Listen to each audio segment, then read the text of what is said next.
Hello everybody. If you want to read all the stories in full, please go to www.steveuk.blog. Thank you.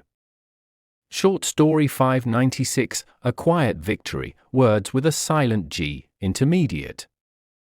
A story incorporating words which are pronounced with a silent G. Emma was an expert in political branding. Her new client, Arthur Penington, was a charismatic but struggling mayoral candidate. The entire success of his campaign now fell on her shoulders. She felt a slight tremor in her diaphragm as she prepared for her first meeting, a common sign of the high stakes she faced. She was assigned a single, clear objective: to rebrand the candidate from the ground up. She had to design a new logo and a fresh strategy that would resonate with voters. Her first step was to get the team to align on a unified message. This was harder than it sounded. The campaign manager, Eleanor, a woman with a surprisingly benign nature beneath her stern exterior, insisted on a traditional approach. Emma, however, believed in a modern one. The tension grew when a reporter for a foreign publication wrote a critical article.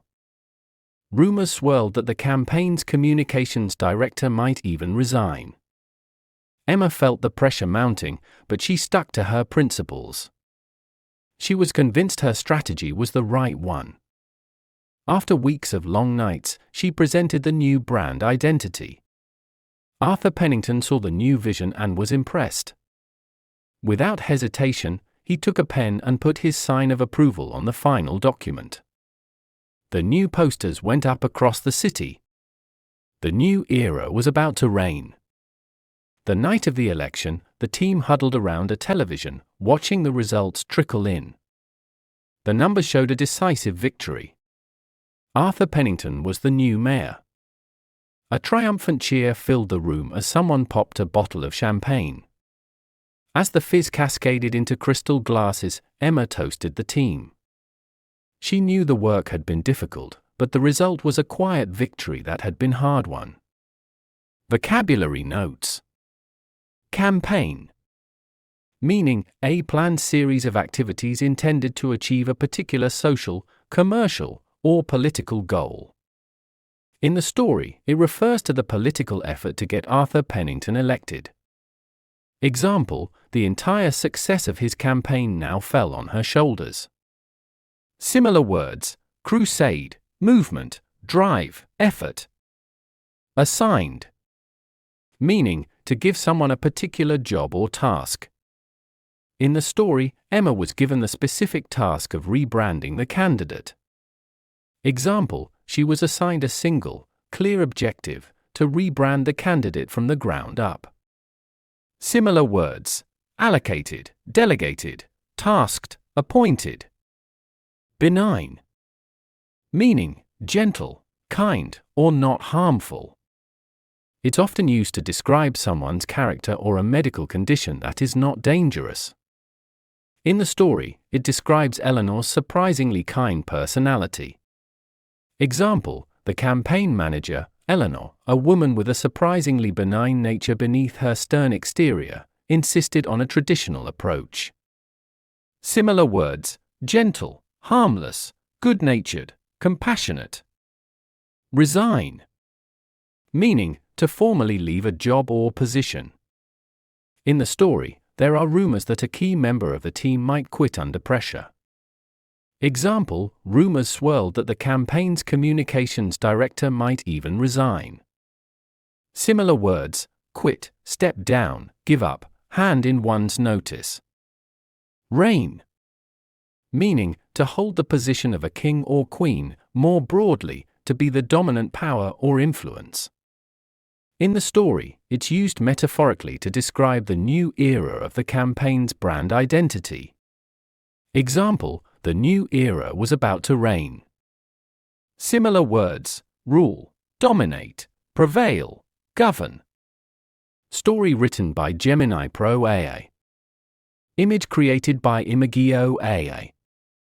To read all the stories in full, please go to www.steveuk.blog. Thank you. CC Music, drifting at 432 Hz, unicorn heads. Hey there, and welcome back to The Explainer. All right, so today we're going to put on our detective hats to solve a classic linguistic mystery. We've got a case file open, and the first question is a real head-scratcher. I mean, have you ever really stopped to think about this? You see the letter, your brain registers that it's there, but when you speak, it just vanishes. It's like a little secret agent hiding in plain sight. So what's the deal? Well, believe it or not, it's all part of a silent conspiracy. And today we're going to blow the whole thing wide open. We're going to track down this silent G, figure out where it's hiding, and really understand why it's there in the first place. So that's our mission today. We are following a trail of clues to unmask one of the English language's most notorious usual suspects, the silent G. Every good investigation needs a case file, right? And ours is a really juicy one.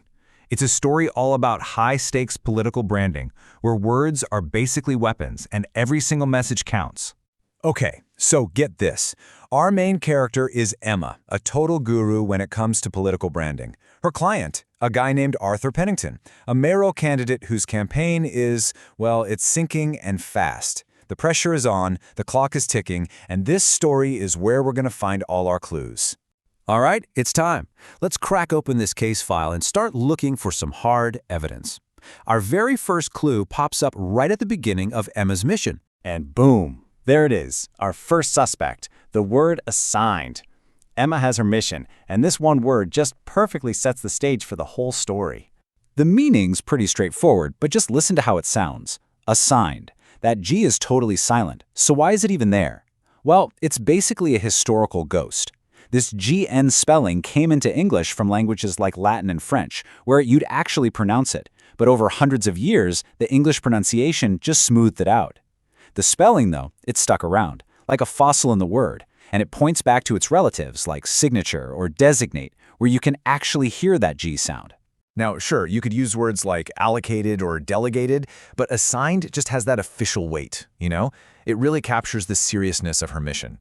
Okay, let's see what else we've got as the plot thickens. And here's our second clue, benign. It's used here to describe a character's personality. So Eleanor looks all tough on the outside, but underneath it all, she's actually really kind. It's a fantastic little bit of character writing. Listen to that again. Benign. See? No G sound at all. This is another one of those historical clues, and it links the word to its cousins, like benignant, where that G sound comes back to life. In our story, this detail about her reveals a hidden depth to her character. So yeah, all these words tell us Eleanor is a good person, but only benign has that sneaky little silent clue that we're hunting for. Okay, let's just take a quick time out here and look at our evidence board. This timeline shows us exactly where our clues are popping up. We found assigned and benign in the story's setup. Now let's see what happens when the campaign hits a major crisis. And just like that, we are right in the middle of some high-stakes drama. The pressure is on, and it looks like someone might be about to quit. Our third clue is resign. You can just feel the stress of the campaign in that one sentence. To resign is to quit, basically. And again, listen, re-sign. The G is silent, but it's not useless. Just like an assigned, it's a fossil, a little breadcrumb trail leading back to its word family. Think about resignation. Suddenly that G sound is back in action. I mean, you could just quit a job, right? Or step down. But to resign, that sounds so much more formal and serious, which is just perfect for the political drama in our story. So after all that stress, the campaign pulls it off. Emma's strategy works. And this brings us to our final clue, reign. The campaign isn't just back on its feet, it's about to completely take over.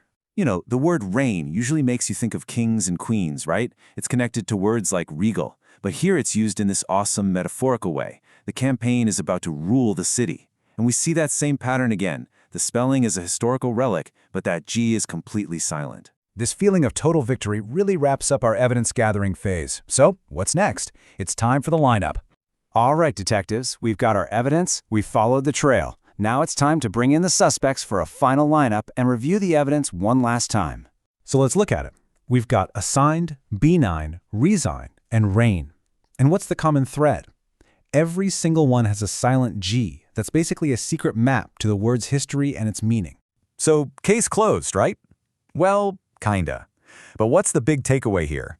It actually ties back really nicely to the theme of our story and to your own journey with the English language. Think about it. In this story, Emma scores this amazing, quiet, hard-won victory for her candidate. And in a way, that's exactly what you've just done. By cracking the case of the silent G, you've added a really powerful new layer to how you understand English. And that leaves us with one final question to chew on. The silent G is just one suspect, right? What other linguistic secrets are just waiting to be discovered in the words you use every single day? The investigation, my friends, is never really over.